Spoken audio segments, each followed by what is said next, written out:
Pessoal, boa tarde a todos. Eu agradeço o convite, em nome de todo o grupo, a fazer essa apresentação para vocês. Eu quero que vocês fiquem totalmente à vontade para perguntar, não devemos criar nenhum desnível, nada disso, tá, gente? Fiquem à vontade. Eu fiz uma apresentação focada neste público, a gente quer que vocês entendam. Nós acreditamos que todos ali entendendo esse processo e participando, o desfecho é melhor, não é? Isso acho que todos concordam. Nós vamos discutir e apresentar algumas coisas. Eu quero tentar transformar aí a ideia desse transplante em algo mais fácil, que seja aí de compreensão de todos, tá? Então, fiquem à vontade. Próximo, por favor. A nossa ideia foi uma discussão, então, multidisciplinar, que envolva aí as diferentes equipes, não é? A gente tem alguns objetivos, vamos ver se a gente consegue atingi-los aí ao longo da apresentação. E vocês vão ver que esses objetivos, na verdade, aí estão ligados às fases do transplante. É o que a gente faz aqui, na prática, né? É o que nós fazemos habitualmente no dia a dia quando um paciente é liberado para fazer o transplante, tá? Esta liberação toda, que é a parte mais burocrática, eu não acrescentei aqui, mas óbvio que tem um pedido, tem um convênio, precisa ter essas autorizações, mas vocês vão ver que as autorizações também se baseiam em portarias. Então, se a gente atinge essas indicações, em geral, a autorização é aceita, tá? A gente consegue a autorização. Nós vamos falar um pouco em cada ponto aí, vamos dizer assim, desses checklists, e aí depois, Mari, Thaís, eu queria a opinião de vocês, se isso é factível. A gente já tem uma série de rotinas aqui, mas esses checklists são lembretes aí de cada fase, tá? Vamos lá. Próximo. Pessoal, o que é, né, esse transplante aí de medula, né? Nós temos alguns tipos aí de transplantes. Eu vou focar mais no que a gente faz, que é esse transplante autólogo de medula óssea, tá? O que é esse transplante autólogo? Autólogo é porque nós usamos a célula-tronco do próprio paciente, tá? Então a gente vai entender isso, como é que funciona. É óbvio que para eu usar a célula-tronco, a célula que está dentro da medula óssea do paciente, isso chama célula-tronco, do sangue, não tem que ter doença ali, não é? Então, tem todo um momento certo que a gente vai usar essa célula. E eu vou falar também o porquê disso, não é? O porquê que a gente faz esse tipo de transplante. Pode passar o próximo, gente. Tudo que nós vamos falar aqui, pessoal, tem regras, tá? Nada do que a gente faz pode ser possível sem autorizações e credenciamentos. E nós temos algumas portarias, nós temos aqui alguns marcos regulatórios, só para vocês entenderem que existe. O Hospital Vivale, mesmo em ambiente privado, convênio, se ele quer fazer o transplante, ele tem que ter autorização do Ministério da Saúde. Então, é aberto um processo local, que vai também ser analisado pela Divisão Regional de Saúde, tá? Hoje está alocada lá em Taubaté, e depois isso vai para o Ministério da Saúde. Lá no Ministério da Saúde tem um comitê que avalia, em geral, quando chega lá, primeira instância local, o Estado viu, foi para a nação, para a União, em geral vai ser aprovado. Mas como? Vai vir um comitê de colegas médicos, técnicos, que vão vir ao hospital, olhar a estrutura, ver se está tudo certo realmente, e aí sim, isso é publicado no Diário Oficial. E isso, dependendo do governo, a cada 4 anos renova, dependendo do governo, ele muda a cada 2 anos. Então, o governo anterior, 4 anos de validade de uma autorização. O governo atual, 2 anos. Então, cada 2 anos a gente tem que renovar esse processo, tá? Então, a gente não consegue simplesmente chegar e fazer. Eu preciso desses credenciamentos, tá? Por isso que, vamos dizer, é tão regrado. A gente não consegue fugir dessas portarias, tá? Então, é uma primeira situação aí, primeiro fenômeno que eu gostaria que vocês entendessem. Tudo tem no transplante uma regra pré-estabelecida. Então, quando a gente vai fazer aqui, não é assim, nossa, mas o povo caiu de paraquedas, está fazendo, não. Eu tenho que ter todo um preparo para fazer. E não é só o hospital que é avaliado, é a equipe. O desfecho da equipe, nós temos que mandar toda hora ali dados, né? Se morreu, se não morreu, como é que foi. Nós também, a equipe também é avaliada dentro desse período. Há que se ter autorização para o hospital e para a equipe. Sai uma publicação no Diário Oficial da equipe e do serviço, do hospital, tá? Então, é assim que funciona em qualquer nível, SUS ou convênio. É assim que o Brasil funciona do ponto de vista de portarias do transplante. Isso dá segurança, não é? Nós temos toda a base aí legal para fazer, tanto para o paciente quanto para nós, a gente como equipe, tá? Próximo, por favor. Que pacientes fazem, pessoal, esse transplante? Então, nós temos também, isso é definido em portarias, tá? Leucemias, essa leucemia mieloide aguda pode fazer o transplante autólogo, eu já explico, né? Alguns tipos de linfomas, esse paciente com mieloma múltiplo, tumor de células germinativas, são pacientes que têm ou tumor de testículo ou em mulheres o ovário, isso pode ser feito. E esse neuroblastoma é um tipo de tumor oncológico, às vezes acontece até em criança esse tipo de tumor, tá? Mais frequentemente. Então, esse é o que é possível fazer. Se eu quiser fazer um transplante autólogo para outras indicações, não pode, tá? Não deixa. Vai vir um auditor e fala, não dá, não tem autorização aqui, não tem indicação para isso. Mais frequentemente, o que a gente faz? Mieloma múltiplo e linfomas. Nós fizemos aqui já um paciente com tumor de células germinativas, tá? Também foi muito bem. Por frequência, o mieloma múltiplo é o que é mais feito, tá? E é uma doença que ainda hoje faz o tratamento e faz parte do primeiro tratamento já o transplante. Então é feito aí um conjunto de quimioterapias, depois já vai para o transplante. Então esse é o mais frequente, tá? E é o que a gente mais tem aqui. Acho que tivemos um linfoma, uma paciente ali com linfoma, também muito nova, acho que 18 anos, e a maioria dos pacientes com mieloma múltiplo. Bom, pessoal, e o que é... Passo próximo, por favor. O que é esse transplante, gente? Tá? Acho que é o que todo mundo tem interesse, não é? Aqui entra um pouco o que a gente propõe aí com essa história de checklist. Aqui é mais visual do que a gente deve fazer nessa primeira fase, né? Onde eu tenho que indicar esse tal de transplante, tá? Eu vou ter que ir lá no ambulatório, quando a gente falou agora, né, tem um paciente que foi autorizado. Eu vou ter que checar os exames clínicos, se está tudo bem com esse paciente, se ele não tem nenhuma injúria renal, se não tem nenhuma insuficiência cardíaca, não é? Se tem toda a parte lá, não é? Mas é de saúde bucal, isso bloqueia, se o paciente não estiver bem, bloqueia o transplante, e a gente tem toda a equipe aqui para falar, né, para ver. Eu tenho que garantir aí cadastro ou documentações, se for SUS ou convênio, não tem problema, né? E aqui tem o termo de consentimento livre e esclarecido, que é obrigatório também, dentro daquelas portarias nós temos que ter o termo, não é? Essa primeira fase.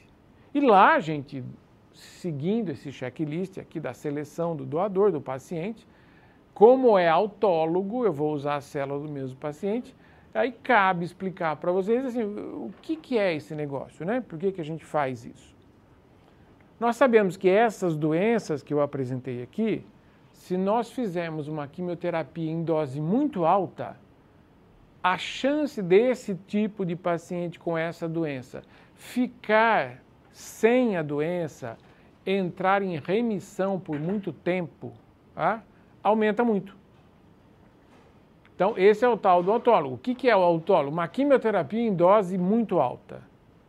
A dose alta permite que a gente tenha um resultado melhor. Que resultado? O paciente fica muito mais tempo sem doença. Mieloma múltiplo, pessoal, é uma doença incurável. O paciente vai ficar com a doença estável, ela não aparece, ela não vai dar nenhuma repercussão para esse paciente. Entretanto, ela não cura. Se eu faço um procedimento como esse paciente fica muito mais tempo sem doença. Ainda mais pacientes mais jovens, como a gente tem aqui, que é o perfil. Tá? Tudo bem. Faço quimioterapia em altas doses, fácil, não é? Só que, gente, essas quimioterapias em altas doses, elas agridem muito o sistema de defesa. O nosso sistema de defesa, o sangue, quando a gente colhe um hemograma, por exemplo, vocês veem lá, não é? Sangue, glóbulo branco, plaqueta, hemoglobina, tudo aquilo vem dentro do osso, da medula óssea. É uma célula-tronco que produz tudo aquilo. Quando eu faço a quimioterapia em grandes doses, eu agrido muito esse sistema. Tá? A medula óssea vai falir. É uma dose tão alta que a medula óssea, que está proliferando, produzindo tudo para nós, de células, ela para de produzir, ela entra em falência. E aí, se ela entrar em falência há muito tempo, é incompatível com a vida. Bom, então eu tenho um benefício de fazer quimioterapia em grandes doses, tá? Mas eu tenho um efeito colateral muito importante. Bom, como é que foi equacionado isso? Antes de fazer a quimioterapia em grandes doses, lembram que eu tenho benefício, não é? Mas tem um risco. Antes de fazer, nós colocamos o paciente em um preparo, tá? E eu tiro um pouco dessa célula-tronco. A célula-tronco que está na medula, produzindo todo o nosso sangue, nós temos um estímulo para ela cresce, cresce, cresce, vai para o sangue e fica circulando. Aí a gente captura a célula. Tem todo um preparo que eu vou mostrar para vocês para fazer isso. Então, a gente, antes de fazer a quimioterapia em grandes doses, tira um pouco da célula-tronco. A gente tira uma quantidade que não faz falta nenhuma para o paciente, mas que é suficiente para refazer toda a defesa. Tá? Essa célula a gente tira, vai para um laboratório que nós temos e a gente deixa a célula viva. Eu deixo viva para transfusão, para devolver para o paciente em temperatura ali de geladeira, a fresco, ou eu posso até congelar. A gente tem um método de congelamento dessa célula que dura ali 4 anos, ela fica congelada e viva.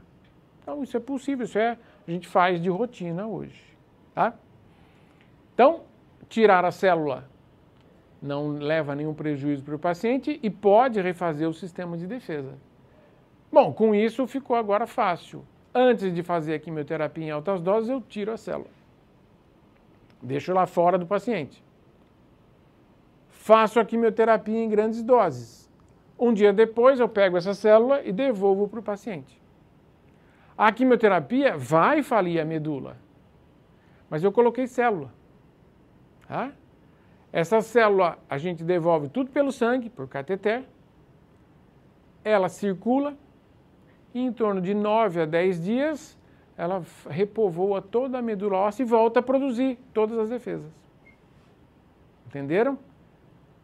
9, 10 dias, eu faço a quimioterapia em grandes doses. 2, 3 dias, a defesa começa a sumir.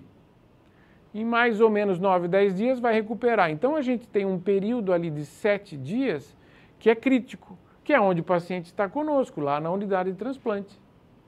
Essa unidade que a gente fica preocupado, não é? Neste período. Esse período, vocês vão ver aqui o nome, chama período de aplasia, é o período que a medula ainda não está pronta para funcionar, que ela ainda está falida em função da quimioterapia em grandes doses. Mas eu sei que vai funcionar dali uns dias. Mesmo assim, tem risco nesse período. É nesse período que ele fica lá na unidade de transplante. Temos o filtro de ar, não é, que controla a infecção. É nesse período que a gente vai contar com todos, é nesse período que tem que lavar muito bem a mão, que a gente tem como equipe cuidar muito bem do paciente, porque ele não tem defesa nenhuma. É nesse período que a gente tem que cuidar da alimentação, dos exames, para que ele não tenha infecções, para que ele não tenha nenhum problema. Lembra, nesse período ele está sem defesa alguma. Ele está totalmente assim, vulnerável. E é nesse momento que a gente tem todo o cuidado. Óbvio que os cuidados vêm antes, não é, de uma estrutura preparada, e isso faz com que neste período a gente passe com tranquilidade. Entenderam? Então, esse é o processo do tal do transplante autólogo. Autólogo porque usa a célula do próprio paciente. Agora, vocês perceberam que eu vou usar a célula dele, não vou? Não pode ter doença, né? Essas doenças, mieloma, linfoma, vem tudo da medula. Então ele é tratado antes. Ele faz o tratamento convencional. Terminou o tratamento convencional, o colega que está tratando, ou nós mesmos, fala, olha, chegou o momento de fazer o transplante. Aí ele vai ser preparado para coletar a célula e fazer o procedimento. Tá? Então essa é a ideia do transplante. Ficou clara a situação para vocês? O motivo de se fazer, então, qual que é a grande sacada do transplante autólogo? Quimioterapia em dose alta. E a outra, controlar o sistema de defesa. Tá? Então, muitos nem chamam mais transplante autólogo. Falam, olha, resgate de uma quimioterapia em grandes doses. Resgate celular de uma quimioterapia em grandes doses. Tudo bem para vocês? Claro, tem que ter todo um controle prévio para que esse fenômeno dê certo e vá bem, como tem ido aqui de maneira tranquila. E aí, cada fase, pessoal, a gente tem que dar uma checada se está tudo correto. Na seleção, checamos, está tudo bem. Nenhum paciente passa sem o termo, nós temos aqui o termo para a família, aqui a gente tem a oportunidade de ter um familiar junto, né, com o paciente. Isso a gente tem muita experiência com o SUS também, isso no SUS a gente não consegue. Então, tem assim, nuances de cada serviço. Aqui a gente tem uma estrutura, obviamente, mais favorável ali ao paciente. Tudo bem? Mas tudo tem que ser protocolado. É nesse momento, por exemplo, que a gente vai ver, né? Saúde bucal. Então tem toda uma avaliação, tem regras ali, ó, isso dá para fazer, isso não dá. Esse paciente pode ter mais lesão, a quimioterapia machuca muito a boca, pode ter mais lesão, vamos cuidar de alguma forma. A gente tenta sempre planejar antes, nunca deixar que um evento adverso aconteça sem que a gente tenha pensado que ele pode acontecer. Quando a gente consegue isso com o grupo está maduro. E maduro a gente pode evoluir, fazer outras coisas, outros tipos de transplantes. Tudo bem? Ficou, entenderam? Tudo bem? Então vamos lá, pode passar, por favor. Pessoal, para que a gente colha a célula, lembram? Então eu vou ter que tirar a célula, né? A célula não fica circulando, a célula tronco ela já amadurece, prolifera, faz o trabalho dela, mas não fica circulando, não dá tempo. Nós enganamos a célula, a gente faz um procedimento que estimula a célula. Então tem alguns tipos, tá gente? Tem uma coisa que se chama fator de crescimento, é aquele tal de G-CSF. Eu posso só fazer o fator de crescimento. A gente aplica isso embaixo da pele, esse fator de crescimento vai lá na medula e faz a célula-tronco proliferar bastante. Ela prolifera, sai da medula, vai para o sangue e a gente captura pelo sangue. Tá? É um sistema que vocês vão ver já já. Bom, tem alguns outros, químio e o fator de crescimento. A gente faz quimioterapias em doses pequenas, agride a célula-tronco e depois dá esse fator de crescimento. Assim que a gente tem alguma agressão à célula-tronco, a resposta da célula-tronco é proliferar ainda mais. Ela está proliferando, eu dou ali mais adubo, eu dou um alimento para ela e vai, cresce mais ainda e a gente captura no sangue. Nós desenvolvemos, nós, o Evandro, eu, a Alexandra, nós desenvolvemos uma técnica que está publicada hoje, ela é bastante usada, nós desenvolvemos uma técnica usando quimioterapia e esse fator de crescimento para coletar a célula, que é a que a gente aplica aqui. Por que a gente usa? Primeiro que ela dá muita célula. Vocês vão ver que a gente tem que ter um alvo de quantas células eu tenho que produzir, eu tenho que tirar desse paciente, para que a medula volte a funcionar quando eu devolvê-las, não é? E esse protocolo dá muito certo, ele vai muito bem. E a vantagem, gente? É extremamente barato. Eu tenho outros, tem aquele Plerixafor, que quando isso não dá certo, nós podemos usá-lo. Mas veja, gente, é um valor que pega ali, não é mais, 1/3, talvez, do transplante. Uma medicação muito cara. Então a gente tinha que ter alternativas aí para que o procedimento não fique tão caro, não é? E a gente desenvolveu isso, nós publicamos e tem dado muito certo. Tá? Tudo tem os prós e os contras. O preço que se paga, nós temos que fazer químio. Então esse paciente interna 2 dias no nosso protocolo. Vejam, gente, não tem protocolo certo ou errado. Tem o amadurecimento de cada equipe.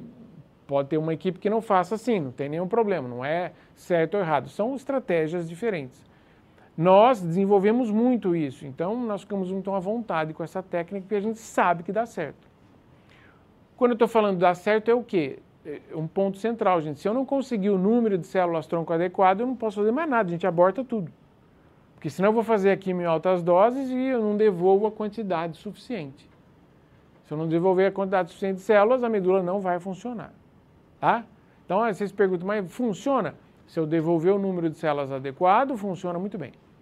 Tá? Então, por isso que a gente desenvolveu muito aqui essa técnica.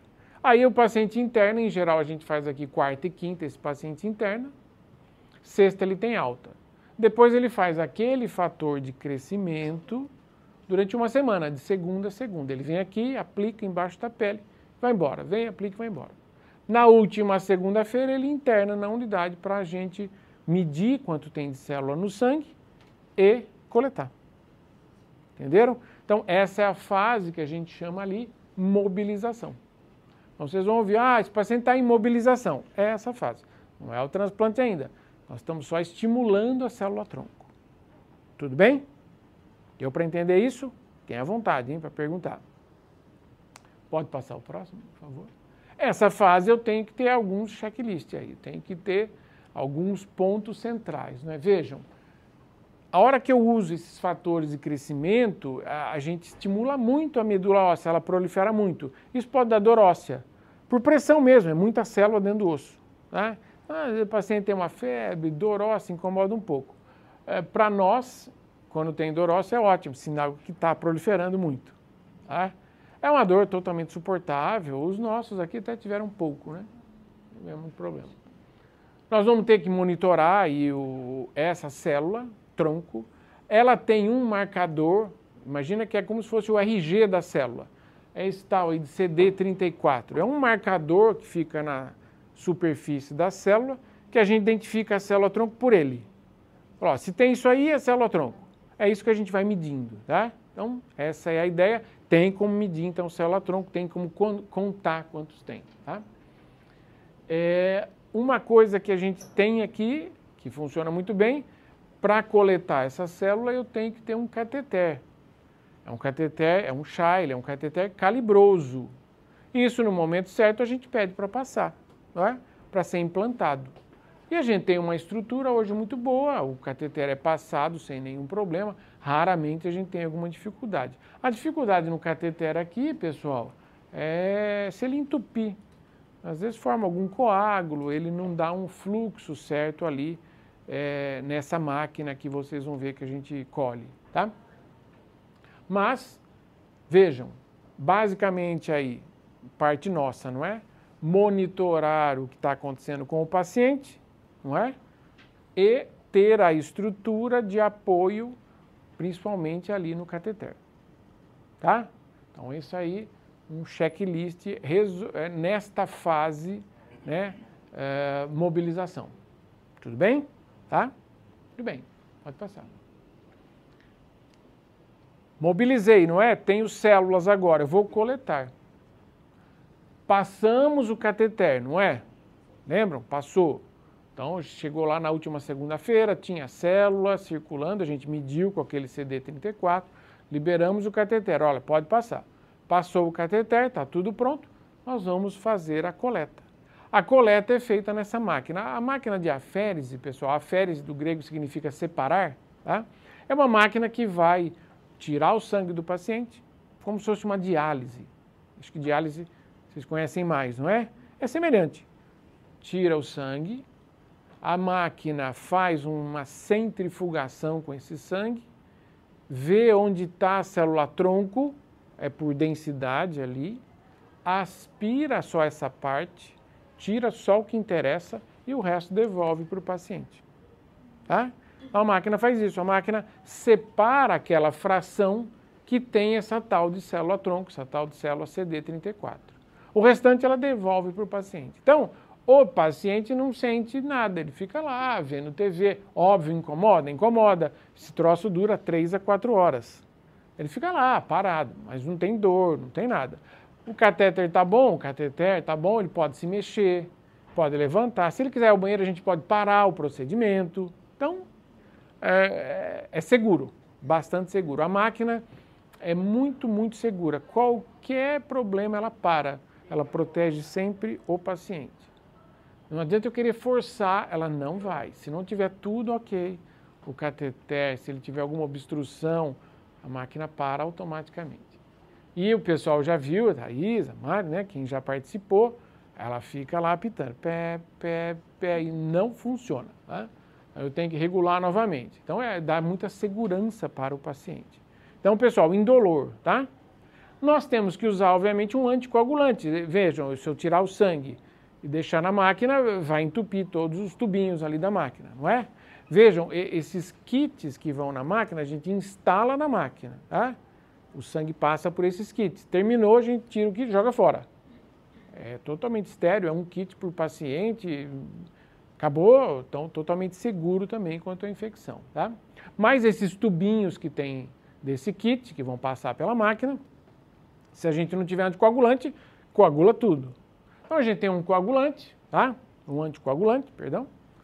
E esse anticoagulante, ele compete um pouco com o cálcio. Então alguns pacientes podem ter algum efeito que a gente chama da hipocalcemia, sente-se incomodado. A nossa máquina, ela evita isso, porque ela tem algumas paradas estratégicas. Ela tira o sangue, aí ela para de tirar o sangue e depois ela volta o sangue para o paciente. Isso dá conforto, raramente a gente tem esse problema. Mas é descrito. O que eu chamo a atenção? A gente precisa ali, não é? Sempre estar de olho. A gente faz esse procedimento que chama aferese lá dentro da unidade, dá total segurança. Há serviços que fazem ambulatorialmente. O paciente vai para algum ambulatório. Se tiver alguma intercorrência, é mais difícil levar para o hospital. A gente optou por dar total segurança ao paciente. E com essa máquina eu quero tirar quanto, pessoal? Tem uma dose aqui desejada, vocês vão ver, mas eu já falo, é em torno de 2 milhões de células por cada quilo de peso do paciente. Quando eu consigo tirar isso, eu sei que eu vou devolver uma quantidade adequada que vai funcionar. E a gente sempre faz isso aqui, a gente em geral coleta 3, 4 vezes mais do que é necessário, tá? Do que os 2 milhões. Por quilo a gente coleta 4, 6, 8, já teve pacientes até com doses maiores, e a gente sabe que vai devolver e vai funcionar. Vai ter aquele período ali que a gente vai ver já já, mais crítico, mas a gente sabe com certeza que a medula vai funcionar. Tudo bem? Esta é a fase chamada coleta. Pode passar, por favor? Vamos lá, temos o nosso checklist nessa fase, né? Acesso venoso tem que ter, gente. Durante o processo a gente tem que ver ali sinais vitais, ver se está tendo alguma intercorrência com o paciente. Nós temos que garantir alguns registros, tá? E isso é fundamental, e a gente tem vários aqui. E vejam, eu estou lá, no meio de uma doença, que está indo bem, mas estou lá, não é? Estou deitado ali, estou confinado numa unidade em que as janelas não abrem, não é? Em função do filtro de ar. O aparelho filtra o ar, ele aspira o ar, esse ar é filtrado em geral e ele é devolvido no quarto com uma pressão positiva. Isso evita que bactérias entrem no quarto, tá? Então a gente também tem esse cuidado aqui, funciona muito bem, não é? Estou numa situação dessa, a janela não abre, não é fácil. Estou num procedimento que colocaram um tubo aqui no meu pescoço ou próximo dele. Fico 4 horas ligado numa máquina. Se eu quiser fazer o número 1, não pode. O número 2, não pode. Se eu quiser fazer qualquer coisa, não pode. Eu quero comer alguma coisa, a máquina apita. Bom, gente, se eu não garantir algum conforto físico, psicológico para esse paciente, não é? Ele vai estressar mesmo. O que a gente faz é muita conversa prévia, explicação prévia, não é? O pessoal explica previamente, Então, há um conjunto de protocolos rodando, que é o que a Mari está aqui resgatando, não é? Girar muito bem esses protocolos, cada fase, para que a gente tenha o paciente saudável, não é? Se a gente estivesse lá internado, a gente queria isso, né? Ia querer isso, né? Ia querer melhor conduta possível, maior conforto possível, não é o que a gente quer? Ué, o paciente também quer. Então, a gente tem que dar isso, a gente tem que oferecer isso para o nosso cliente aqui, que é o paciente, tá? Muito bem. Pode passar. Fiz tudo isso, coletei a célula, levei para o laboratório, ela está boa, a gente mede se a célula está viva, se não está. Então, lembrem, mobilização, coleta. Ainda não foi o transplante, tá? Eu não devolvi ainda a célula. Vamos medir lá, eu consegui coletar o número certo lá, os 2 milhões por quilo de peso, de células CD34, não é? Está tudo em ordem. Vou liberar o tratamento. Lembram aquela quimioterapia em altas doses? É agora. Coletei a célula primeiro, agora vou fazer a quimioterapia em altas doses. Essa fase, pessoal, chama condicionamento. É um termo técnico para essa fase, condicionamento. Tá? Condicionamento é uma quimioterapia em doses altas. Tá? Lembram o benefício da quimioterapia em dose alta? Se eu faço quimioterapia em dose alta nessas doenças, mais tempo sem doença, maior chance de cura para linfomas, maior chance de cura para doenças germinativas. Lembram disso? Então, ao preço que eu pagava, vou destruir a defesa. Contornamos isso, não é? Tirei a célula e agora devolvo depois da quimioterapia em grandes doses. Essa quimioterapia em grandes doses chama condicionamento. Para cada tipo de doença, pessoal, tem um quimioterápico. Esse mieloma, por exemplo, a gente usa um quimioterápico só, que chama melfalano. Só que a dose é muito alta. Tá? Se a gente fizesse o melfalano sem o resgate com a célula, nunca mais a medula óssea ia funcionar e esse paciente ia falecer. Então, vocês veem que é uma coisa muito séria, né? A gente faz algo ali que mexe muito com a vida do paciente. Por que o paciente aceita? Porque hoje está muito claro que esse procedimento aumenta a chance de vida sem doença. Então, o paciente entende isso e arrisca. Ele arrisca fazer, obviamente baseado em dados, mas por quê, pessoal? Porque ele acredita numa equipe, acredita no hospital, acredita que todo o conjunto está funcionando adequadamente. Entenderam? Então, mais uma vez, ressalto a importância de atividades como essa, não é, Mário? Muito bom. Bom, para alguns linfomas, só um pouquinho, a gente tem outros esquemas, podem ser 4 drogas, 2 drogas, a gente vai definir de acordo com cada paciente, tá? Então, isso também já é mais ou menos estabelecido. Entendam que é uma quimioterapia em dose muito alta. Esse é o princípio. Pode passar. Nesse momento, pessoal, eu vou ter um período aí, né, que vai começar, onde lá na frente a defesa vai sumir. Lembra que por um período ali até a célula-tronco recuperar. Nós vamos ver isso. Neste momento, pessoal, que a gente está infundindo quimioterapia em grandes doses, por um dia, meia hora, 5 dias, bom, pessoal, esse paciente pode ter náusea, vômitos, então a gente tem que fazer um controle muito grande de náusea e vômitos. A gente tem que fazer alguns controles aí de profilaxia de infecções, não é? Aí a gente já começa a prescrever. Aqui no nosso serviço, nessa fase, não é? Internou, a gente já está tomando os cuidados precocemente com infecções, tá? A gente já começa a entrar paramentado, a gente tenta se adiantar mesmo, isso é muito importante. Essas quimioterapias agridem uma coisa que a gente chama eletrólitos, sódio, potássio, cálcio, magnésio, então a gente mede para ver se não houve nenhum efeito aí com o paciente, tá? Lembre-se, esse paciente já está bem, a doença está muito controlada, é eletivo, mesmo assim a gente tem essa preocupação. Assim que a gente infunde quimioterapia em grandes doses, sempre existem riscos de efeitos colaterais. É o paciente que faz uma farmacodermia, a pele fica toda vermelha, alguns efeitos podem acontecer. Nós estamos preparados para atender esse paciente e resolver, tá? São efeitos assim, temporários. Pode passar. Vamos ter que ver algumas coisas, não é? No condicionamento, tá? Se for melfalano aí, Eu posso fazer esse paciente, a gente faz em serviço assim, ele chupa sorvete ou gelo, isso melhora muito a chance de lesão desta medicação na mucosa da boca, tá? Temos que ter hidratação, lembra que eu falei desses eletrólitos, sódio e potássio, prevenir náuseas e vômitos, que incomoda, não é? Ver sinais vitais, exames laboratoriais, bom, isso é uma atividade relativamente simples, vocês podem pensar, não é? Mas se ela não for aplicada corretamente na hora da infusão do quimioterápico, ou 1 ou 2 dias depois, eu vou ter problemas com esse paciente. Se esse paciente não tiver uma hidratação adequada, ele pode fazer, por exemplo, uma injúria renal. Se ele fizer uma injúria renal, acabou, gente. Uma internação que era para ser 10, 11 dias, vai para 30, 20 e com risco de óbito. Então, nós temos que estar sempre atentos a tudo para ter, novamente eu falo, o melhor desfecho possível, tá? Pode passar. Essa infusão de células-tronco, pessoal, lembra? Então eu fiz a quimioterapia em grandes doses e vou devolver a célula. Eu posso preservar essa célula, tá?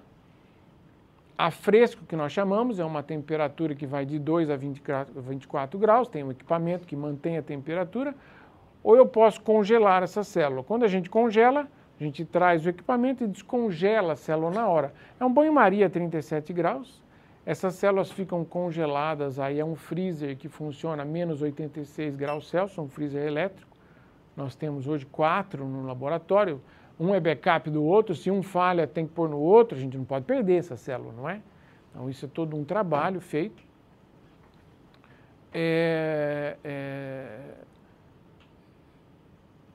Nós temos que fazer de tudo para garantir, obviamente, que a célula fique viva. E isso a gente tem hoje controle de 100%. Né?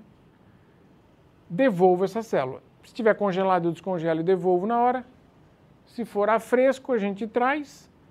Ela só está ali naquela temperatura e a gente já infunde. Tá? Então, neste momento, a gente também tem algumas regrinhas, mas é uma infusão de parece um sangue que é do próprio paciente. Então, a gente não tem efeitos, não tem rejeições, não tem nada disso. Funciona muito bem. Quando a célula está congelada, a gente usa um agente para preservar essa célula. Lembra, gente, se eu congelo a célula, qualquer situação e na casa da gente, se a gente congela qualquer produto, forma gelo dentro, não forma? Se formar gelo dentro, a célula morre.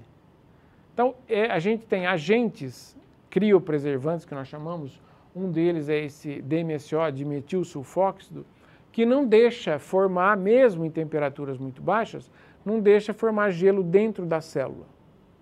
Forma só em volta. Então a célula fica ali aprisionadinha, quietinha. Como não tem nenhum mecanismo dela funcionar, ela fica parada, quieta. Quando eu tiro esse gelo, ela volta a funcionar. Tá? Só um parênteses, pessoal, isso começou... Um pouquinho de água. Isso começou, sabe como? Só para alegrar vocês. Obrigado. Não, vai no bico. Não. Algumas pequenas rãs em áreas polares, quando tudo ali fica gelo, a gente encontra essas rãs no meio do gelo ali, totalmente congeladas. Né? E quando degela, ela vive. Ela não morre. Bom, foram estudar isso. E o que se viu é que quando ela sabe ou ela percebe que vai ser congelada, tá? Ela libera na musculatura toda, no corpo todo dela, uma coisa que chama glicerol. Bom, e do glicerol foi evoluindo até, obrigado, esse tal que chama DMSO. Tá? Então, olha só, de observar a natureza é que se descobriu um agente que preserva a célula congelada, não é? Interessante, não? Interessante a historinha? Hã?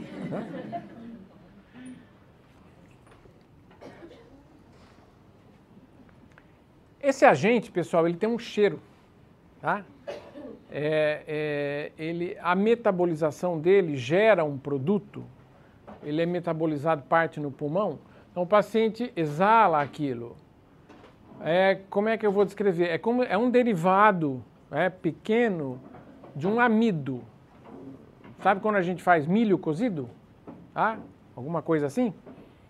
É um cheiro meio de milho, tá? Porque a molécula dele, a fração que é metabolizada, é uma parte disso, tá? Então dá um cheiro assim, cheiro doce, se é que isso existe, né?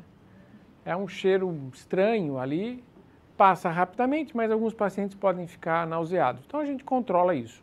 Esse agente, pessoal, pode dar alguma arritmia. Então quando a gente vai fazer a devolução da célula congelada, a gente põe um monitor. Hoje a gente faz monitor para todos, né? A gente coloca o monitor e vê se ele está tendo algum problema. Atualmente não tem. Nós também desenvolvemos uma técnica de congelamento usando esse produto que usa muito pouco. Nós descobrimos aqui que quando eu tenho a célula e eu centrifugo e deixo a célula bem concentrada, isso não mata a célula. Então eu consigo colocar menos quantidade desse agente. Isso tudo é assim, é trabalho, né, pessoal? É amadurecendo na atividade, a gente vai desenvolvendo, mudando aqui, uma coisa ali, tá? Tudo isso baseado em autorizações de vigilância, autorizações de pesquisa, tá? Tudo é muito regrado para oferecer o melhor para o paciente. Tudo bem? Aqui, novamente, pessoal, a infusão, nós temos que ter alguns checklists, tá? A gente faz pré-medicações, quando tem aquele agente preservante, a gente usa ali antialérgicos em geral, a gente fica monitorando sinais vitais, né? Orienta quanto a esse odor, que é normal, às vezes a urina vai sair um pouco escura, esse material deixa bem vermelho ali, a urina sai um pouco escura, tudo isso é perfeitamente ali maleável, a gente flexibiliza algumas coisas, mas funciona muito bem. Mas eu tenho que ter esses cuidados aqui. Tudo bem? Vamos lá. Então fizemos a infusão, tá? Agora a gente vai colher a fase pior. Eu fiz a quimioterapia e devolvi a célula. Lembra, a quimioterapia vai agir, as defesas vão lá embaixo, tá? Essa quimioterapia em dose alta, sim, teve a agressão da medula, entretanto, se teve alguma célula tumoral que sobrou, vai morrer tudo. É isso que garante depois o paciente ficar mais tempo sem doença, não é? Só que eu vou colher os efeitos ali de 6, 7 dias, 8 às vezes, sem qualquer defesa. E é neste período que o risco é maior. É nesse período que o paciente pode ter febre, pneumonia, sangramento, infecção de urina, pode ter tudo. Por quê? Porque a medula óssea não está funcionando. E a célula que eu devolvi ainda vai demorar alguns dias para recuperar, tá? Para fazer toda a função da medula. Tudo bem? Vocês viram cada fase? Deu para acompanhar? Agora eu vou ter a fase talvez pior, tá? Depois que eu faço a quimioterapia, ela vai ocorrer. Assim que eu devolvo a célula, a gente vai ter aí a recuperação das defesas, mais ou menos em 10 a 12 dias, né? A média nossa aqui está entre 10 e 11, tá? As plaquetas são responsáveis pela coagulação do sangue, vão começar a crescer depois desse período também. Então, naquele período pode ter sangramentos. Lembra, a plaqueta é importante para garantir que não tenha hemorragias. Então, pode ter, não é? A plaqueta baixou muito, tá? Pode ter infecções, sangramentos. É um período que o paciente pode ter diarreia. É um período que vai ter alguma ferida na boca, não consegue engolir, não consegue comer.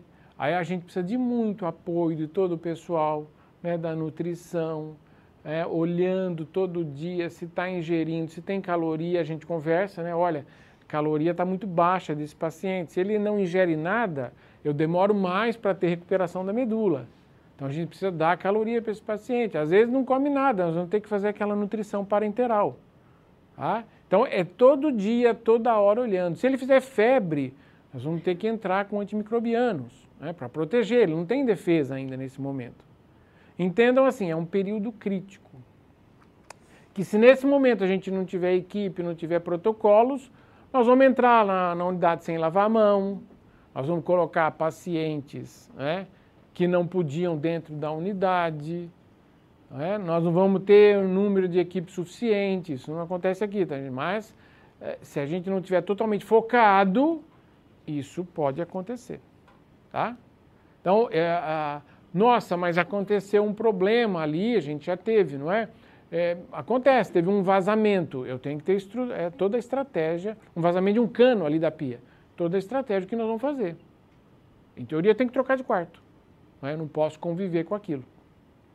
Não dá mais. Aquele momento não dá mais para entrar no quarto. Vocês percebem?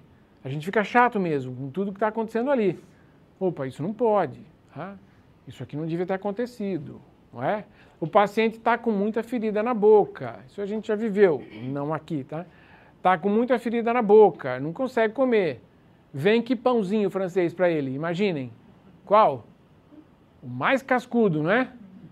Aquele todo craqueladinho, tem um monte de ponta, né? Que você vai comer, o paciente urra de dor. Então, não é hora de vir aquele pão, não é? Tem que vir um macio. Tudo isso a gente tem que ver, pessoal.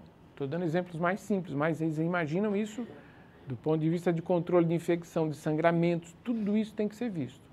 A gente fragiliza muito o paciente, obviamente, em prol de um objetivo maior, mas naquele momento ele está fragilizado. E se a gente não cuidar, vai ter intercorrência e às vezes intercorrências aí pesadas, tá? Então, lidando com riscos, tá? É um modelo bom para isso. Checklist, pessoal, vamos lá de novo, não é? Essa tal de neutropenia, que é a diminuição dos glóbulos brancos, aquela defesa que não tem mais. Isolamento todo, a nossa higiene. O paciente, não é? A gente orienta o paciente. O paciente não quer tomar banho em 3 dias. Olha, não é legal, não é? Vai lá, a gente estimula. É difícil? É difícil. Pô, mas eu levanto e fico meio mole. A gente ajuda, vai na cadeira. Temos que ter toda a estratégia para tentar garantir toda a higiene, principalmente oral desses pacientes, né? A gente usa muito profilaxia, vocês vão ver nas prescrições, quem tem acesso, usa antiviral, antifúngico, tudo como profilático, tá? É o tempo todo, no sentido de tentar prevenir infecções, tá? Essa higiene oral que eu falei, o cuidado com o cateter, gente, isso tem que ter o tempo todo. O cateter, então a gente tem uma rotina de vigilância do cateter, não é? Porque se ele tiver na inserção ali no furo da pele, né, com alguma secreção, pulso, tem que tirar. Lembram? Aquele período ele não tem defesa. Se tiver uma entrada ali de bactéria, ele vai ter, pode ter até uma sepse, que nós chamamos, não é? Acho que já tiveram aqui também rotinas de sepse, não é? Deve ter. Então, assim, não pode, a gente fica bem de olho, tá? No que se tem ali. A nutrição, vejam aí, não é? Em geral, a gente evita os alimentos crus ou não pasteurizados. A gente tem uma rotina aqui muito boa quanto a isso. Se esse paciente tem febre, alguma coisa assim, então a gente está sempre lá disponível. Nós somos soldado aqui para a guerra, não é? Às vezes o pessoal liga, 2 da manhã, ó, o doutor fez febre, opa! Entra com o protocolo de antimicrobiano, todo mundo já sabe o que tem que fazer. Colicultura entra com o antimicrobiano, não pode titubear. Não pode, assim, o paciente fazer febre meia-noite e a gente não ser avisado. Ah, fez febre meia-noite, só vou avisar de manhã. Não. 6 horas, de meia-noite às 6, o paciente vai entrar em choque séptico, ele não tem defesa. Então a febre para nós é um sinal de alerta, tá? Teve febre, todo o protocolo de uso, administração do antimicrobiano tem que ser feito. Entenderam? Vocês percebem como tudo tem que estar planejado previamente. Para acontecer o evento, a gente já dá uma resposta. Tudo bem? Essa é a ideia aí do transplante. Pode passar? Bom, gente, aí vai chegando... Então, nós vamos lidar todo dia com esse paciente. Aí, exame de sangue, observar febre, cateter, não é? Ufa, tá ali cansando, vai passando dia a dia, não é? O paciente, em geral, começa bem, alegre, não é? Ali pelo 6º, 7º dia daquela químio, ele vê o Evandro ou eu, ele fala, quer matar um de nós dois, fala, por que eu fiz isso, né? Falei, não, calma, vai passar, né? Chega ali no 10º dia, e aí, aquela ansiedade, ó, começou a subir. O hemograma lá, aquela célula, o neutrófilo estava 0, agora está 100. É a mesma coisa, é ruim tanto quanto 0. Mas já 100, era 0, 100, opa, está indo bem, não é? Ó, começou a subir. No outro dia está 500, no outro dia está 3.000. A medula prolifera demais, muito rápido. E aí a gente teve o que a gente chama de recuperação medular. Aquela bomba que a gente jogou da químio passou o efeito. Colocamos célula-tronco, ela deu certo, colocamos o número adequado, cuidamos e tudo deu certo. medula recuperou, passou todo o problema. É um momento que a gente fica aqui, a redução das preocupações que a gente fala, né? Agora, ufa, tem defesa, pouco provável que vai acontecer alguma coisa, já começamos a preparar a alta, um momento mais festivo, tá? E a gente faz ali realmente uma mini festa ali para o paciente, traz o que ele desejaria comer, a gente tenta entender como que ele é, o que ele gosta e tenta na alta proporcionar esse momento mais agradável para o paciente. Não sei se alguém já participou aqui, né? Mas a gente tenta fazer isso é muito agradável, né? A gente tem alguns critérios nessa fase. Aquela célula de defesa tem que ter um número ali, é esse 500 por milímetro cúbico, e tem que ser sustentado. Então, durante 1, 2, 3 dias isso está se mantendo, ou seja, a medula funcionou e recuperou mesmo, tá? Então, tá legal. Essas plaquetas começam a subir, não precisa mais de transfusão, o paciente não tem mais chance de sangramento. Perfeito, a gente está com o critério de recuperação medular estabelecido e podemos dar alta, tá? Nesta fase, pode passar, por favor. A gente vai reforçar a paciente. Você vai para casa, tá? Mas cuidado, hein? Vai manter alguns medicamentos em casa que a gente vai prescrever. Não é para sair, ir em baile, festa, mergulhar, fazer alpinismo, é para ficar em casa, né? Calma, né? O sistema de defesa, o primário que a gente chama aqui está garantido, mas todo o sistema de defesa está se recompondo. As células do intestino estão se recompondo. Eu não posso falar para esse paciente saia, não é? E já come uma feijoada, ele vai ter diarreia. Então a gente pede para manter calma, cuidado. Alguns não fazem, né? Já sai, faz o que quer, porque está se sentindo bem, mas o risco de alguma infecção ainda existe, né? Habitualmente vai bem, tá? A gente ainda tem um acompanhamento em laboratório, ele volta numa última consulta, né? E nós fazemos alguns exames para ver se está tudo bem. Realmente está tudo bem.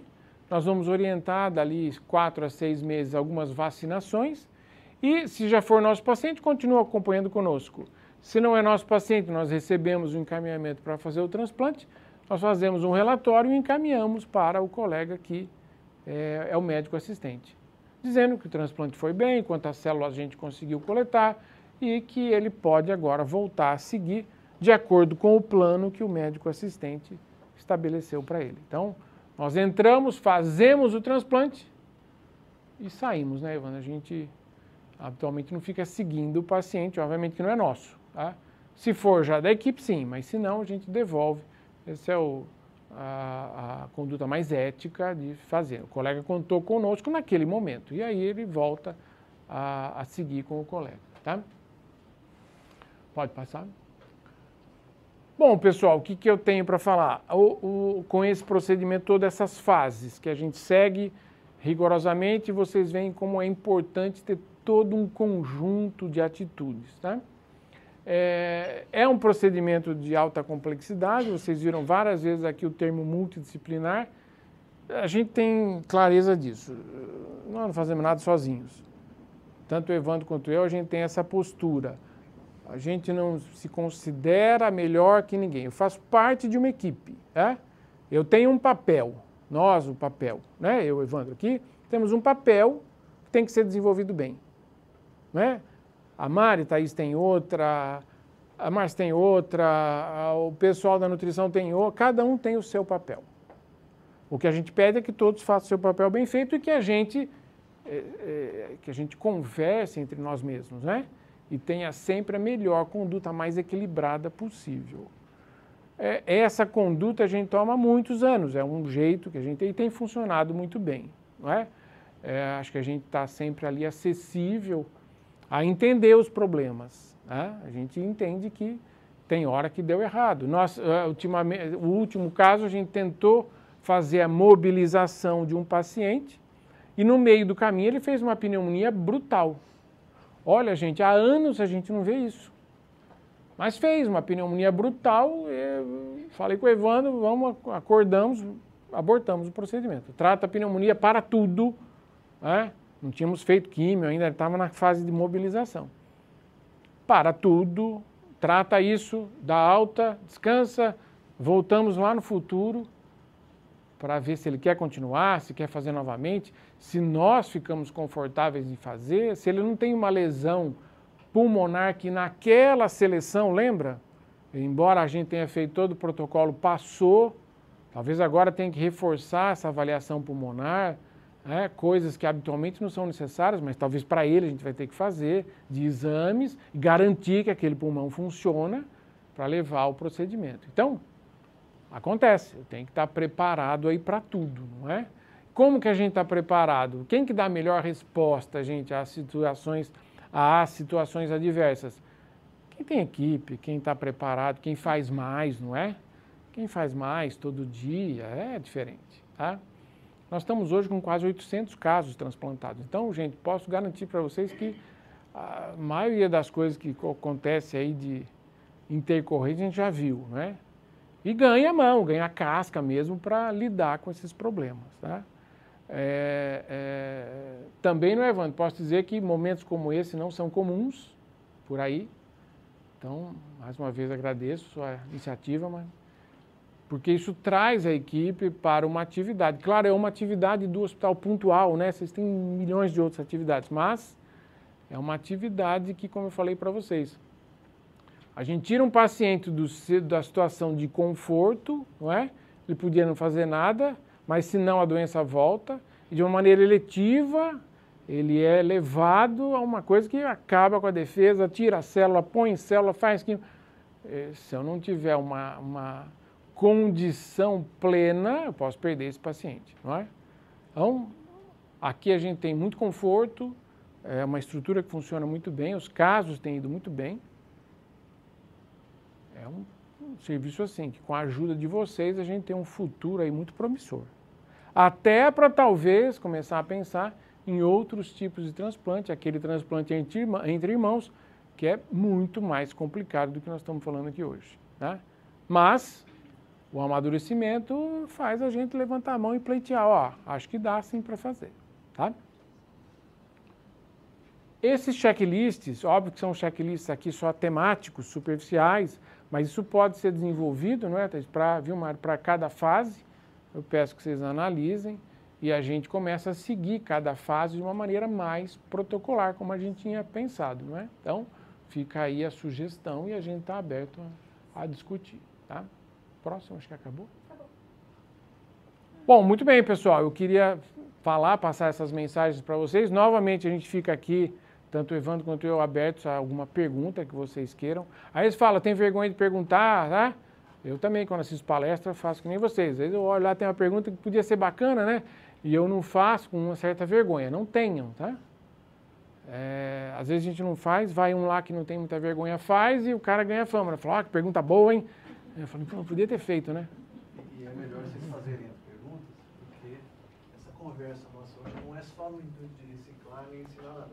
É porque, como o Fernando falou, a gente vê nesse hospital, graças ao que todos vocês fazem, o oncohemato, a gente fala que é um pouco mais trabalhoso que o onco. E aqui vai muito bem a taxa de sucesso, a gente sabe que não é só de quem está ali com a gente no balcão de enfermagem de dia, de todo mundo está nos bastidores. A gente vislumbra algo mais. Vocês não estão aqui à toa. A gente vê aqui um potencial de fazer halogênio. Né? Então, acho que a hora de vocês fazerem perguntas, vocês pensam que não vamos ver agora. Porque a gente tem um sucesso muito grande aqui e a gente vê essa oportunidade muito clara. Né? Então, não é só para mostrar que é porque nós vamos ter mais trabalho. Vocês propiciam isso, né? Para os pacientes. Então, quem vai muito bem, a gente quer que melhore um pouquinho mais. E claro, pessoal, quando a gente apresenta um troço desse aqui, não é? São várias fases, tudo. Quem não lida com isso é extremamente natural. Fala, pô, não acompanhei isso, aquilo, tá? Não, fiquem à vontade. Ou outro dia, quando encontrar a gente, mas podem perguntar à vontade aí como é que são essas estratégias, não é? Para muitos eu sei que é um evento aqui que não está habituado. Então é comum ter algumas dúvidas, né? Assim como a gente vai ver algum outro tema, também tem dúvidas, né? Isso é natural, tá? E esse paciente ele fica na corda bamba o tempo todo no risco de sepse, né?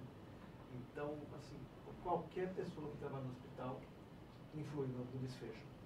Se você precisa de uma limpeza rápida, o pessoal vem e faz direitinho aquilo, isso muda completamente o desfecho. Ele vai bem, o paciente.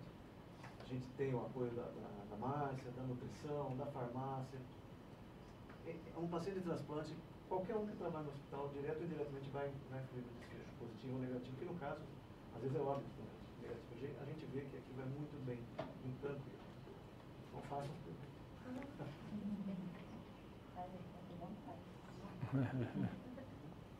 Quem aqui na audiência é da enfermagem? Eu sei que é a maioria. Quem é da enfermagem? Da nutrição? E da farmácia? Quem é de uma área não é diretamente da assistência, de apoio? Higiene? Prontuário? Ah, prontuário. Legal. Nós vamos bem nos prontuários lá ou não?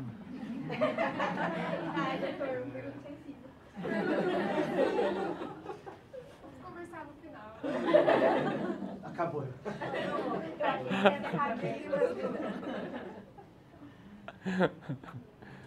Nunca é fácil o prontuário, né, gente? O intuito também dessa reunião é despertar interesse mesmo de estar atuando nessa área, porque com o crescimento que os médicos aí estão almejando, a Thaís também almeja para uma equipe estruturada, né, Thaís, de TMO, para não ficar, né, contando com isso. Então, assim, a partir do momento que desempenha esse interesse, né, que a gente fala, nossa, que interessante, quero saber mais, é importante você sinalizar, né, para supervisão da área de cada um esse interesse, porque nesse momento a gente conta, né, com isso, mas a intenção é a gente não precisar de contar e ter uma equipe estruturada quando tiver esse paciente, para poder a gente saber as pessoas focais que a gente está chamando para atender esse tipo de paciente. Pois não. Eu tenho duas dúvidas. A primeira é, você tinha comentado que é realizado um checklist para ver se esse paciente está apto a receber o tratamento. E aí, em casos que tipo, a missão é abortada, vocês precisam dar um retorno também de por que não começaram a fazer o tratamento, tipo, para quem rege, é isso, né? E a segunda dúvida é para pacientes que são portadores de HIV, se tem algum checklist especial, alguma coisa a mais para eles. Né? Nossa, como é que é o seu nome? Eduardo. Eduardo, excelentes perguntas. Olha, quando alguém caminha, né, e que por algum motivo foge, né, do que as portarias aqui indicam, a portaria fala assim, olha, eu posso fazer transplante em mieloma múltiplo, aí, ou aquelas outras doenças, e o colega manda uma outra doença. Às vezes a gente tem um colega da oncologia que tem um paciente com tumor de testículo germinativo. A gente sabe que fazer o transplante em tumor germinativo testículo não tem que ter doença. Se não tiver doença, o transplante vai dar esse efeito de ficar mais tempo sem doença. Se tiver doença ativa ainda, algum marcador ou massas, não funciona. Mas tem americanos, alguns trabalhos que falam assim, olha, dá certo. Não dá. Então a gente fala para o colega, olha, você encaminhou, eu agradeço, mas neste caso a experiência mostra que o transplante ele não tem um papel claro. Eu vou dar muita toxicidade para o paciente sem um benefício claro. E aí eu tento, da maneira mais polida possível, falar com ele e depois emitir um relatório. Então, tudo que saiu de um quadro de indicação clara, a gente tenta não fazer. Porque eu vou expor muito risco. Você imagina se esse paciente falece e alguém fala, pô, mas você sabia que não era para fazer, por que fez, não é? Se a indicação existe, por exemplo, vem um paciente com mieloma, a gente também, ou linfoma, a gente também tem alguns critérios laboratoriais, não é? Se eu faço lá um ecocardiograma e o coração não está suficiente, tem que abortar, não é feito. Se o rim desse paciente não está plenamente funcionante, tem que abortar, senão ele vai falecer. Então, a gente usa a mão de alguns critérios clínicos e laboratoriais para falar, olha, esse aqui tolera e vai ser. A portaria hoje, que estava ali no início, ela permite até 75 anos. Veja bem, quando você faz um paciente com 74, 73 anos, se ele não estiver muito bem, ele vai mal. Não tolera, a quimioterapia é dose muito alta. Então, às vezes a gente rejeita, né, Evandro? Fala, vem 73 anos, mas você olha, os exames até que estão bons, mas é um paciente frágil, está dentro da portaria.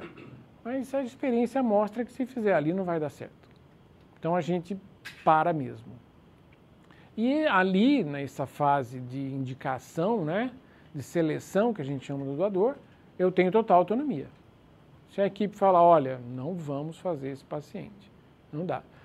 Nós não somos treinados, por exemplo, para você ter uma ideia, eu já chego na segunda pergunta, nós não temos treinamento, a gente não sabe fazer testemunha de Jeová. Veja bem, nenhuma crítica, nada. Mas eu sei fazer transfundindo, vocês sabem, eu tenho que tirar a célula, pôr a célula, tem que passar sangue. Outro dia a gente recebeu um colega que indicou, mas testemunho de Jeová. Eu falei com o paciente, falei, olha, eu não tenho expertise em fazer sem sangue. Porque vai chegar em um momento que vai precisar. Ah, doutor, mas não precisa. Olha, todos os nossos pacientes precisam. Em algum momento eu vou ter que passar sangue, plaqueta. Então, assim, eu entendo sua situação, entenda a minha. Vamos entrar num acordo, né? Eu respeito você, você me respeita. Eu não dou conta de fazer dessa forma. Mas aí eu tenho que respeitar. Hoje a lei manda respeitar, né? Ah, sim, é difícil. Aí fala, ó, tem algum colega em São Paulo que faz, que ele toca o barco lá, o paciente fica sem defesa nenhuma naquele período, com hemoglobina muito baixa, plaqueta, e ele faz sem sangue e vai super bem. Bom, vamos encaminhar para ele. Eu não consigo fazer assim e a gente tem certeza que não dá certo. Então, eu tenho que bloquear também. Então, algumas situações a gente vai bloquear mesmo. O HIV é interessante. O HIV, ele... Se você for ler a portaria, fala para não fazer. Hepatite B, hepatite C, HIV. Mas a portaria deixa uma brecha que, se o centro tiver alguma experiência, pode fazer. Tá? Nós fazemos. Tá? Fazemos até no SUS. Se o paciente tiver mais de 2 anos com carga viral negativa, sem nenhuma lesão de órgão-alvo, como eu te falei, coração tá bom, rim tá bom, tá tudo bem, e é um paciente que tem a idade factível, vai ser feito. E a gente faz e vai super bem. Lá no laboratório, se eu congelo a célula, eu tenho que deixar só isso, que a portaria exige, que a vigilância também exige. Eu deixo a célula num freezer que só tem a célula dele. Então o freezer é monstruoso lá, eu abro a porta do freezer, está menos 86, só tem a célula dele. Eu tenho que deixar só a célula isolada. Também é uma besteira, uma célula não pula na outra, não acontece nada. Mas é o que eles mandam, a gente faz. Mas funciona muito bem. A medula pega no tempo certo, você consegue coletar a célula numa boa, não tem problema. Tá? Então, é possível fazer. Tá? Não é uma regra geral, algumas equipes não fazem. A gente se sente muito à vontade para fazer nessas condições. Tá? Inclusive, eu atendi um paciente no SUS que fez o transplante de autólogo conosco e hoje nós demos alta oncológica para ele, um linfoma. Ele voltou depois de 6 anos de resignação. Carga viral negativa 10 anos. Demos alta. Obrigado. Dá para fazer sim. Se a paciente ela for uma lactante, tem alguma contraindicação? Se ela extrai leite, esse leite precisa ser descartado por conta das células tronco pelo bebê e por ela também? Excelente pergunta. Neste momento, né, da ação do quimioterápico, vai passar para a criança. Então, não é o momento de fazer. Nós podemos preparar só, imagina que essa paciente tem um mieloma e está nessa fase e surgiu, tem que ser coletada a célula. Eu posso separar o procedimento. Então, nós coletamos a célula só com fator de crescimento, sem químio. Isso vai proteger o leite e a criança. E coletamos a célula. Dá para fazer. Agora eu congelo essa célula. Espero passar toda essa fase da maternidade e aí a gente faz o transplante lá na frente. Por quê? Lembra? Se eu congelo a célula, eu tenho 4 anos aí com a célula viva. Então, talvez seja isso. Raramente a gente faz nesses momentos. Tá? A gente espera passar todo o processo para fazer. Mas sempre que a gente tem um fator externo nesta área, há uma situação de risco para a criança. Tá? O risco do paciente, você já viu, também há para a criança. Então, é preferível ali não fazer se é possível esperar. Se não for possível, tem que interromper a amamentação. Doutor, depois que você faz o transplante, eventualmente essa doença volta. Ela volta num formato mais agressivo ou geralmente no mesmo formato prévio ao transplante? É uma ótima pergunta, mas assim, os linfomas, quando voltam extremamente agressivos, significa que, mesmo fazendo quimioterapia em doses muito altas, ainda tivemos clone celular que resistiu a tudo isso e voltou, ou seja, pouco provável que responda a algum outro quimioterápico ou imunoterápico, né? O mieloma tem uma característica, é um número mágico ali, né? Voltou, a doença recaiu, em menos de 18 meses é agressivo. Talvez a gente não consiga grandes estratégias. No ambiente privado, a gente tem hoje várias medicações aí, extremamente caras, mas com algum efeito. Mas no SUS a gente não tem muito o que oferecer, né? Então, habitualmente, nesse período mais grave. Recaídas acima de 18 meses, são doenças assim, até que tem alguma resposta, né? A gente não tem tanto trabalho ali para induzir novamente uma resposta. Mas a ideia é essa, mas quando, se a gente tem num período aí menor, para os linfomas menor que 12 meses, que voltou, imagine, nós fizemos tudo isso e a danada da célula tumoral não morreu. Sobrou ainda um clone que resistiu e voltou a proliferar e deu doença de novo. Nós estamos perdendo a batalha, né?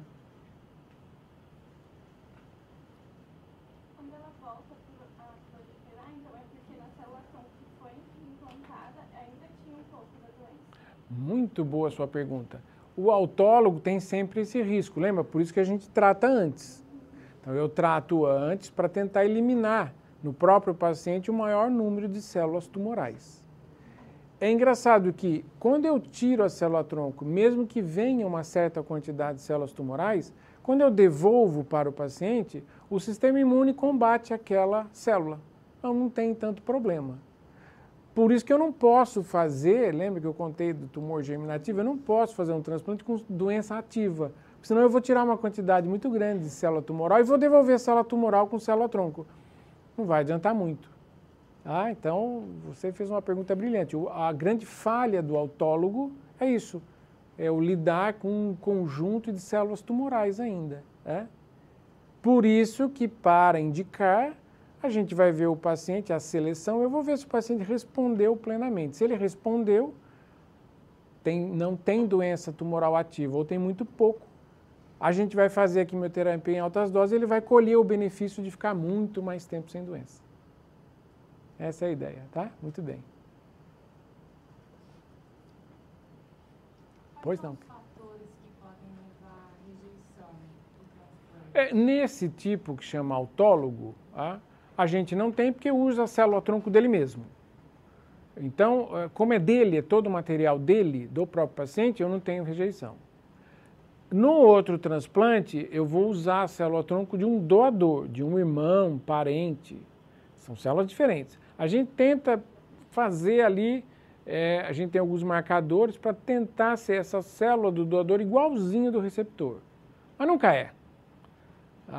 Então, a primeira coisa é o próprio sistema imune do doador, do enxerto que a gente chama.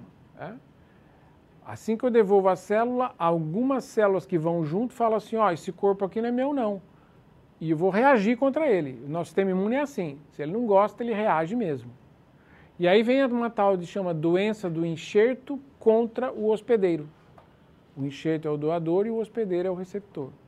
Essa doença do enxerto contra o hospedeiro é uma ativação imune descontrolada e pode acontecer em qualquer lugar. Eu posso ter uma doença do enxerto contra o hospedeiro no fígado de quem recebeu a célula.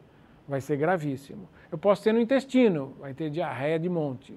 Posso ter na pele, a pele vai descamar, esse paciente não pode nem pensar em sair no sol. Então, as rejeições, os mecanismos de rejeições a gente entende bem. Hoje, o controle disso está bem tranquilo, está bem melhor do que no passado, mas ainda pode ter. Então, frequente, hoje um pouco menos, mas mais frequente no halogênico, como o Evandro chamou, aquele entre irmãos, e inexistente aí no autólogo. Tá? A falha que você pode ter no autólogo é não ter o número de células suficientes. Não é uma rejeição, é uma falha. E a gente tem todas essas métricas para você continuar com o procedimento. Você tem que ter certeza. Então não tem rejeição, mas tem a possibilidade de falha se você não controla esse ponto. Você não tem lá 2 milhões de células por quilo, células tronco. Mas aí não seria uma rejeição, seria uma insuficiência na coleta. Que a gente tenta parar antes. Quando não consegue, melhor parar. Não faz, né?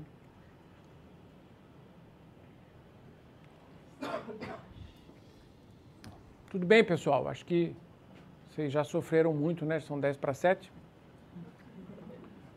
A Mari parece que deixou jantar. Foram quantos? Você deixou 74 jantares livres aí para vocês. Eles já sabem a empresa que eles trabalham, doutor. Pois não. Precisa saber da taxa de idade. Quanto que é. Porque, por exemplo, acho que tem muito paciente muito jovem que não tem esse tipo de problema. Existe uma idade assim? Todo paciente. Olha, lembra, eu posso fazer ali, a gente aqui faz adulto, né? De 19 anos até 75. Você vai ver que esses linfomas, em geral, são pacientes mais jovens. Viu? O mieloma são pacientes mais idosos. Entretanto, a gente tem transplantado pacientes com mieloma aí, né, de 40 anos, 38. Fizemos um rapaz, não é? Que era, acho que 39 anos, 38. Então, a gente acaba vendo aí doenças que eu espero mais no idoso, em idades mais avançadas, nos jovens. E sabe o que é ruim disso? A gente não tem clareza do porquê. As doenças oncohematológicas, você não pega o fio da meada. Não é cigarro, não é bebida, não é hábito alimentar, não é falta de exercício, não é sedentarismo. Eu posso associar um tumor de orofaringe, de pulmão com cigarro, não é? Eu posso associar um tumor de mama ou intestino com hereditariedade. Os oncohematológicos, você não acha nada. A gente consegue identificar as mutações, mas o porquê que elas ocorrem, você não pega o fio da meada. Então, por que um paciente de 40 anos, 39, vai ter mieloma múltiplo, né? E, infelizmente, a gente sabe que quanto mais cedo, pior a doença é mais agressiva. Tem que usar toda a estratégia, né? É transplante, é o que for, para tentar frear essa doença. Porque ele é jovem, ele tem toda a perspectiva de vida aí, não é? Mas, infelizmente, tem sim, tem visto aí em idades fora, não é, Ivana, de uma faixa que a gente esperaria. Não é só os Um certo receio. né? Hoje a faixa está cada vez menor. Mesmo oncológico, né? Não tem muito uma regra, não é? É estranho isso, né? O que nós estamos fazendo assim, não é? Que está acontecendo isso, não é? Pois não. Tem uma experiência com uma paciente que ela descobriu grávida com linfoma. Também tem alguma coisa relacionada à gravidez? Não a gravidez levando ao linfoma. É muito interessante isso. Às vezes a associação não tem, mas o que a gente vê? O paciente tem um linfoma, por exemplo, tá? E engravidou. A gravidez, gente, ela é um imunossupressor. Tem que ser, senão o próprio organismo agrediria o feto, a criança, né? Então, o sistema imune da mulher, ele é treinado para não agredir o útero, aquele corpo estranho. Imagina, tem um corpo ali estranho, que tem metade só da mãe. Outra metade das células, dos genes, é tudo do pai. Totalmente estranho para aquele corpo. E não acontece nada, não temos rejeição, não é? Então, é um período de uma certa imunossupressão. Então, a paciente às vezes tem um linfoma, a gente não faz nada durante a gravidez, o linfoma some e fica quietinho. Não acontece nada, a gente evita a quimio em gravidez, né? Exatamente para não prejudicar a criança. Termina, tem o parto, puerpério vai bem, 2 a 3 meses, a doença volta toda. Aquele controle para e volta a doença toda, e aí a gente tem que acabar tratando, tá? Então, a gravidez induzindo o linfoma não tem essa associação, ou alguma outra doença. A gravidez como freando um pouco o processo, isso a gente vê na prática, tá? Não é incomum de nós vermos isso. Às vezes pacientes, né, com doenças autoimunes, lúpus, tudo, engravida, a doença esfria. Vai no puerpério, a doença volta, tá? É esse efeito aí de controle, não é? De supressão de agressão imune que ocorre na gravidez, que é benéfico, não é? Para a criança. A doença vai no embalo, mas depois que faz a resolução do parto, a gente vai ter, sim, uma atividade da doença. Tudo bem? Gente, então, muito obrigado pela gentileza de ter vindo aqui, ouvir. Fiquei honrado aí de poder dividir um pouco aí do que a gente faz com vocês.